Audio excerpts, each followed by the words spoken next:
Hello दोस्तों, राधे राधे। कैसे हैं आप सब? आई होप कि सब अच्छे होंगे और मज़े में होंगे। रोज़ाना की तरह आज फिर से एक नई वीडियो लेकर आए हैं जो कि आंवले से बन कर के तैयार होती है। तो आंवले में इतने गुण होते हैं कि सभी को पता होता है। इसका सेवन हमें किसी न किसी रूप में ज़रूर से करना चाहिए। आंवला ठंडी के दिनों में ही मिलता है, तो इसका हमें कैंडी बनाकर या फिर मुरब्बा बनाकर स्टोर करके रख लेना चाहिए। तो यहाँ पर हमने 500 ग्राम से थोड़ा सा कम आंवला लिया है और आंवले को हमने अच्छे से धो लिया है। धोने के बाद इसका पानी हमें अच्छे से सुखा देना है, इसमें पानी नहीं रहना चाहिए। तो आप मार्केट में जब आंवला ख़रीदने जाएं तो इस बात का आपको ध्यान रखना है कि आंवला पके हुए होने चाहिए। हरे आंवले का यूज़ न करें। पका हुआ आंवला रहेगा तो आपकी रेसिपी लंबे समय तक चलेगी। तो हमने आंवले को अच्छे से साफ़ कर लिया है। अब गैस पर हम कढ़ाई रखेंगे। कढ़ाई में 4 से 5 चम्मच हमने नमक डाला है। तो नमक आप जो खाने में यूज करते हैं वही नमक हमने यूज किया है। तो यहाँ पर हमने नमक को डाल दिया है। अब 2 से 3 मिनट तक नमक को हम गर्म करेंगे ताकि जो भी नमक में नमी हो वो सूख जाए। तो यहाँ पर 3 मिनट हो गया है। अब एक एक करके आंवले को नमक में डालेंगे। इस रेसिपी को बनाने के लिए आंवले को ना तो हम उबालेंगे और ना ही भाप में पकाएंगे। इसे हम नमक में अच्छे से भून करके तैयार करेंगे ताकि यह रेसिपी लंबे समय तक चले। तो यहाँ पर हम एक एक करके सभी आंवले को नमक में डाल देंगे और डालने के बाद इसे लगातार चलाते हुए हमें भूनना है। बहुत ही जल्दी यह भून करके तैयार हो जाता है। तो इसे लगातार चलाते हुए हमें मीडियम फ्लेम पर भूनना है, हाई फ्लेम नहीं करना है। थोड़ी ही देर में आंवले का कलर चेंज हो जाएगा। आंवले की हम ऐसी रेसिपी लेकर आए हैं जो कि बच्चों को भी बहुत ही पसंद आएगी। तो आप एक एक स्टेप को फॉलो करें जिससे आपकी रेसिपी बहुत ही बढ़िया और टेस्टी बन कर के तैयार होगी। तो वीडियो को फुल वॉच करेंगे तभी आपको पता चलेगा कि यह कौन सी रेसिपी हम आंवले से बना कर के तैयार कर रहे हैं। तो इसी तरह से लगातार चलाते हुए हमें आंवले को भूनना है।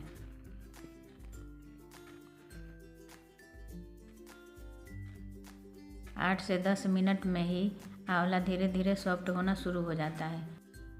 आंवले का कलर पहले की अपेक्षा कुछ चेंज हो गया है। तो आंवला हमारा धीरे धीरे सॉफ्ट होता जा रहा है।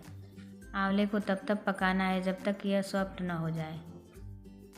तो अब यहाँ पर हमने 1 इंच अदरक का टुकड़ा लिया है, इसे भी डाल देंगे और आंवले के साथ अदरक को भी भून करके तैयार करेंगे।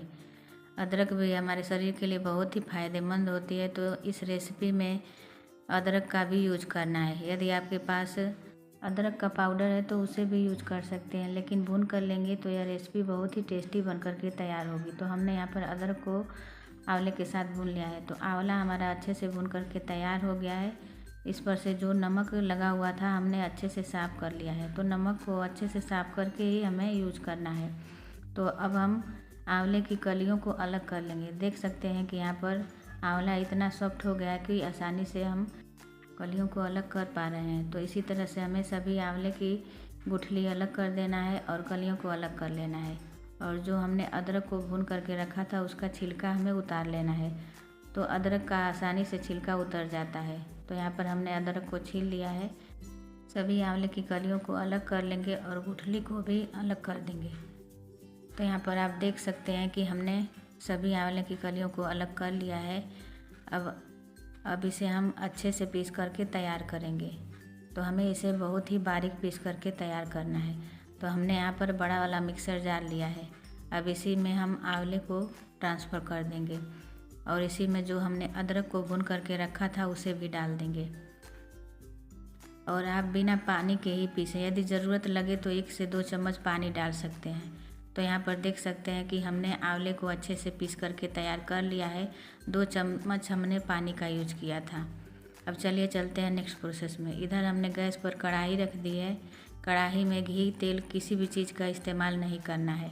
कढ़ाई में हम आंवले को डाल देंगे और डालने के बाद हमें मीडियम फ्लेम पर लगातार चलाते हुए आंवले को अच्छे से भूनना है। तो आंवले को हमें 4 से 5 मिनट तक इसी तरह से लगातार चलाते हुए भूनना है। जितना बढ़िया से हम आंवले को भूनेंगे हमारी रेसिपी लंबे समय तक चलेगी और खाने में टेस्टी भी लगेगी। तो आंवले को हमें अच्छे से भूनना है, क्योंकि इसमें कड़वापन होता है, तो भूनने से इसका कड़वापन दूर हो जाता है। तो 4 से 5 मिनट हो गया है, आंवला हमारा अच्छे से भुन गया है। तो इसी स्टेज पर हम चीनी डालेंगे। तो हमने जितना आंवला लिया था हमें उतना ही चीनी डालना है। यदि आप मीठा ज़्यादा पसंद करते हैं तो आप चीनी की मात्रा बढ़ा सकते हैं, या फिर आपको कम खाना है तो आप चीनी कम कर सकते हैं। लेकिन आंवला की रेसिपी बना रहे हैं तो जितना आंवला ले रहे हैं उतना ही चीनी या फिर गुड़ डालेंगे तो यह रेसिपी खाने में टेस्टी लगेगी। आंवला खट्टा होता है तो चीनी की मात्रा कम कर देंगे तो यह खाने में अच्छा नहीं लगेगा। तो यहाँ पर हमने चीनी को डाल दिया है। अब चीनी के साथ आंवले को अच्छे से पकाएंगे। तो यहाँ पर आप देख सकते हैं कि चीनी अच्छे से मेल्ट हो गई है। लगातार चलाते हुए हमें पकाना है, चलाना छोड़ना नहीं है, इसी तरह से हमें चलाना है। अब हम इसमें कुछ चीज़ें ऐड करेंगे, जिसमें हमने आधा चम्मच काला नमक लिया है, 1/4 चम्मच काली मिर्च पाउडर डालेंगे और आधा चम्मच हमने चाट मसाला लिया है। तो यहाँ पर नमक आप अपने ज़रूरत के हिसाब से ही डालें, क्योंकि हमने नमक में आंवले को भुना था। यदि नमक ज़्यादा हो जाएगा तो यह रेसिपी ख़राब हो जाएगी, तो इस बात का आपको ध्यान रखना है। अब लास्ट में हमें 1 चम्मच देसी घी डालना है। देसी घी डालने के बाद आंवले के साथ हमें अच्छे से पकाना है। घी डाल देने से यह रेसिपी और भी टेस्टी बन जाती है, और घी के साथ आंवला अच्छे से भुन जाता है तो यह लंबे समय तक ख़राब नहीं होता है। तो घी डालने के बाद इसे हमें 2 मिनट और पकाना है। अब यहाँ पर हमने 2 चम्मच कॉर्नफ्लोर लिया है। अब इसमें हम 1 चम्मच पानी डालेंगे। यदि आपके पास नींबू का रस है तो आप 1 चम्मच नींबू के रस में यह कॉर्नफ्लोर घोल करके डाल दें, और डालने के बाद हमें लगातार चलाते हुए पकाना है ताकि इसका कच्चापन दूर हो जाए।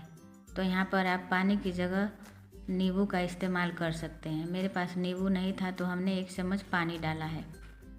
अब इसे 3 से 4 मिनट तक हमें अच्छे से पकाना है। थोड़ी ही देर में देखेंगे आप कि यह कढ़ाई छोड़ने लगा है। तो यहाँ पर आप देख सकते हैं कि हमारा यह आंवला का मिश्रण तैयार हो गया है। इधर हमने एक प्लेट लिया है, इसमें थोड़ा सा हम घी अप्लाई कर देंगे। घी को हमें अच्छे से फैला देना है। घी लगा देने से जो हमारी कैंडी है वो आसानी से निकल कर के तैयार हो जाती है, तो घी लगाना ज़रूरी है।